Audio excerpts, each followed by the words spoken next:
Hey everybody, it's Party Elite, and today we're going to be doing a quick review on a piece of DLC for Total War 3 Kingdoms. The Yellow Turban Rebellion DLC released alongside Total War 3 Kingdoms as an early adopter bonus. Pre-ordering or purchasing the game within its first week would give you this DLC for free, but after that, it becomes a regular piece of DLC that is bought separately. As such, I thought I'd do a mini review for those of you that are on the fence about buying the game right away, and those of you that decided to wait and are now wondering about the value of this DLC. We're not here to talk about the early adopter bonus as a DLC policy. I already touched on that in my review of the full game, and you can find that under the eye at the top right corner of the screen. This video is about the contents of the DLC itself, and I will keep this review quite succinct and focused. The Yellow Turban Rebellion is historically the prequel, so to speak, of the Three Kingdoms period. The game starts at the end of this rebellion, and these rebellious elements will often pop up in your game and need to be crushed. Contextually, the DLC makes sense and is a nice touch as far as the first DLC for the game is concerned. The DLC introduces new additions to more or less all aspects of the base game. 3 new factions are added under the banner of the Yellow Turban Rebellion. These factions are led by He Yi, Gong Du, and Huang Shao. They bring with them additional characters, He-Man, Zhang Kai, and Pei Yuanxiao respectively.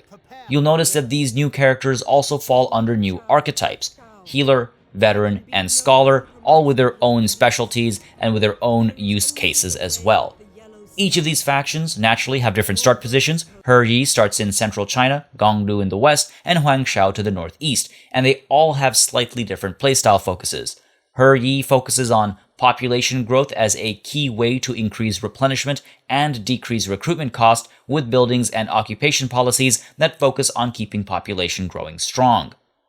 Gong Du moves on the campaign map faster, focusing on raiding and looting, gaining a building that helps increase post-battle loot income and military supplies, while his Liberate stance allows him to steal food and reserves from the region he's in while damaging public order. Huang Shao, meanwhile, is more focused around character and technological growth, with a building that helps increase satisfaction and research rates, and a learning assignment that increases the chance of finding exceptional characters. All 3 of these starts are quite difficult. No matter who you play as, none of the other factions like you, and the AI is quite aggressive in expressing that dislike, considering you're at war with all the regular factions at the start of your campaign. After all, you are a rebellion, and you must be crushed for the future of China. You fight for the liberation of China and its people, and the powers that be don't appreciate it. To reflect that, you can't even accomplish much, diplomatically speaking, with these regular factions until you start to climb the faction rank ladder. You can't even try to get peace deals at the start. The faction rank ladder itself is also different for the Yellow Turban Rebellion factions, getting access to diplomatic options and other benefits as the faction gets more enlightened. The ultimate goal is the Yellow Sky Mandate, different in name but similar in overall gameplay approach. Climbing the faction ladder involves increasing your faction's enlightenment levels, and this is done through leveling up characters, conquering new territory, building certain buildings, or researching new technologies. On which topic, the DLC also introduces a new tech tree system, though new is a bit of an incorrect word. In truth, the tech system actually feels like a step sideways or even a little backwards compared to the base game. As opposed to the intricate, intertwining tree of the base game factions, the Yellow Turban Rebellion nations have these 3 scrolls from which they simply pick what they want next, and then wait a handful of turns to perform the research. Each column here is unlocked as you go higher up the faction ranking, and each column takes longer than the previous one to research, while also providing more enlightenment for each piece of research done in any given column.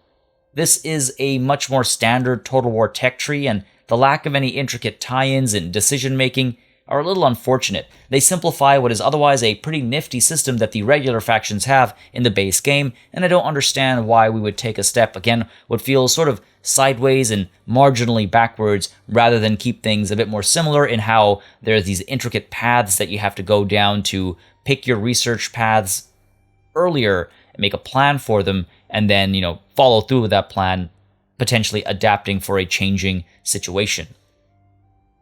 The Yellow Turban Rebellion DLC also brings with it unique ancillaries, including faction and character-specific accessories, weapons, and armor. Definitely something I would expect as a bare minimum here. The skills on the skill trees are a bit more fleshed out than I was expecting. As I mentioned before, leveling up your characters gives enlightenment to help climb up the faction rank ladder, but beyond that, new skill trees are actually being introduced to the game that better reflect the virtues of Taoism: frugality, compassion, and humility. So we are looking at very different skill trees than what any of the regular factions characters have, and it gives us different opportunities for growing our characters and evolving them as we see fit. Beyond that, we also see new event chains being introduced, some of which bring some of these new ancillaries to your characters, and others that are tied more with the stories being told or the history being told. Again, sort of my bare minimal expectation from Total War DLC, so I'm definitely glad to see it.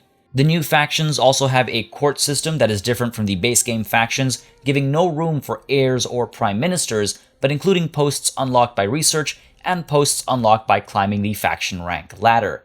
There are similarities between here and the regular factions, but the inclusion and exclusion of certain post types definitely changes the options that are available to a degree, opening up different benefits, different negatives, and just a different number of options to begin with. Again, you'll see that the court for a Yellow Turban Rebellion faction is a little bit smaller, and you don't have things like prime ministers and heirs that would gain other benefits from certain skills. Now, naturally, with a new faction, we're also going to get new units. There's some decent cavalry in the Virtuous Noblemen and the Yellow Turban Horsemen, and they supplement the standard array of sword and spearmen, peasants who are willing to fight, ranged cavalry, and the more intensely named units such as the Guardians of the Land, the Reclaimers, the Watchmen of the Peace. There are some interesting higher tier units available in these new rosters, depending on the general types, and it's good to see these new factions don't feel particularly imbalanced with their DLC status. There are the standard expected units, of course, but there are enough unique new units here as well to add some meaningful variety in the form of militias, religious soldiers, and even former officials that are joining the cause. Some units have interesting features, such as providing morale support to nearby units in the Chanters, and others are unruly and might attack the enemy without orders. So we're seeing units that aren't just bland or cookie cutter, and there are definitely attempts to make them stand out in a fitting way.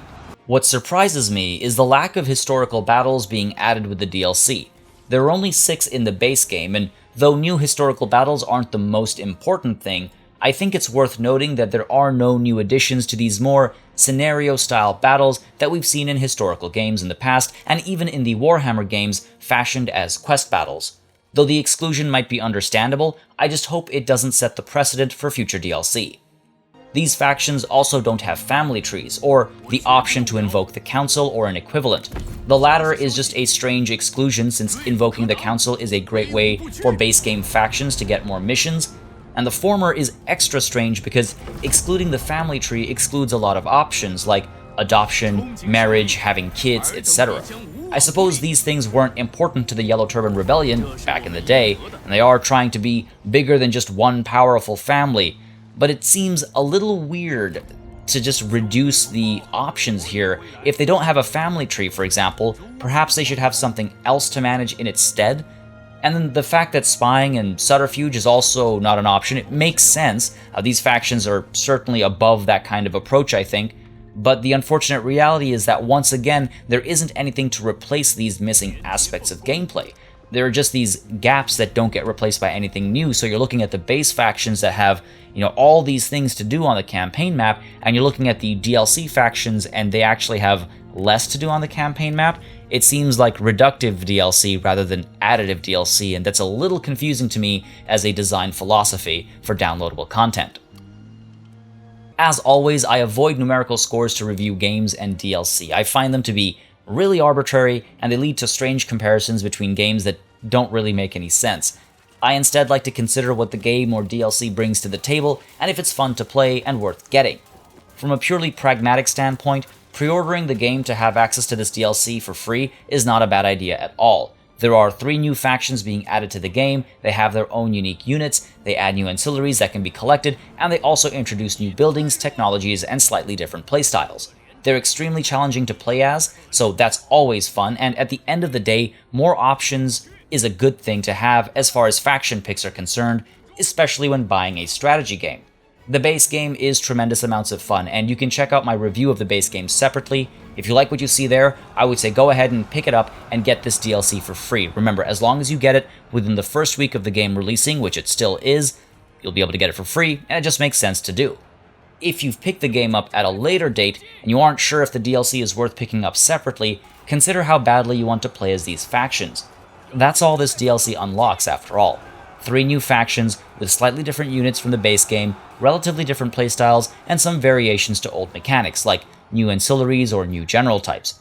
The tech system is fairly plain. The lack of family tree mechanics and spy mechanics are a little surprising, and at the end of the day, the factions aren't a good place to start your Total War 3 Kingdoms journey anyway, unless you're a masochist and you want to play some really hard starts. You can hold off on this DLC until you're bored of the base game factions and are looking for a new challenge. Again, they're hard to play, the AI factions treat them very poorly, and the fact that you can't even chase diplomatic options like peace in the opening acts definitely adds a major layer of tension. I've personally enjoyed playing with the Yellow Turban Rebellion DLC factions, but I don't see them as a necessity. There are plenty of other factions worth playing as first, with more campaign gameplay options present, with more playstyles present, and with more approaches in general available right from the get-go. And when you're feeling like some more variety, that's when the DLC is worth picking up for another set of options. It's not a bad piece of DLC by any means, but it can wait until it's on sale or until you're tired of the options you already have with the base game. That's my honest opinion. Now, I hope this short review gives you some insight on the Yellow Turban Rebellion DLC for Total War 3 Kingdoms. If you have any questions, concerns, or thoughts of your own, feel free to add them in the comments below. As always, a massive thanks goes out to all of my channel members and patrons for supporting the channel on a monthly basis, and a big old thanks goes out to each and every one of you for watching. Until next time, cheers.